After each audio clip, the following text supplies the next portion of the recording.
Je suis Marie-Éléonore de Brandebourg, et voici mon histoire.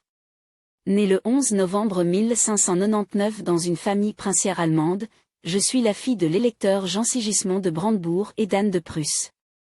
Mon enfance fut marquée par l'étiquette stricte de la cour et par les attentes qui pesaient sur moi en tant que fille d'une maison prestigieuse. Mais nul ne pouvait prédire le destin qui m'attendait, devenir reine de Suède. En 1616, âgée de seulement 17 ans, j'épousai Gustave II Adolphe, roi de Suède. Mon mariage était avant tout politique, une alliance stratégique entre deux puissances protestantes dans un contexte européen bouleversé par la guerre de 30 ans. Pourtant, ce ne fut pas uniquement une union d'intérêts, Gustave était un homme d'énergie et de charisme, et je fus conquise par sa vision pour son royaume et son dévouement envers son peuple. Devenue reine de Suède, j'ai dû m'adapter à un mode de vie éloigné de mes racines germaniques. La Suède était un royaume rude, marqué par des hivers longs et des traditions austères. Bien que je me sois efforcée de remplir mon rôle avec dignité, je n'ai jamais cessé de ressentir une profonde solitude. La distance avec ma famille et la pression constante d'être à la hauteur des attentes m'ont souvent laissé désemparée.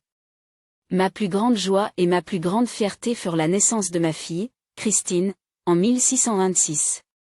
Mais ce bonheur fut terni par les difficultés de ma santé et par les longues absences de Gustave, absorbé par ses campagnes militaires. Je vivais dans l'angoisse constante de recevoir des nouvelles funestes du champ de bataille.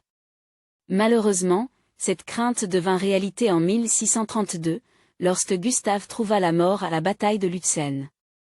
Ce fut un coup terrible, non seulement pour moi, mais pour tout le royaume. Après la mort de Gustave, je fus plongée dans un rôle complexe et ambigu.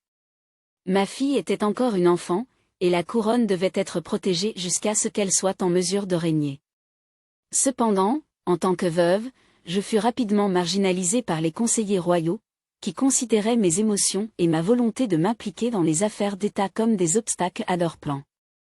Ma dévotion envers Christine fut souvent interprétée comme une faiblesse, et on m'accusa même d'être une mère trop possessive.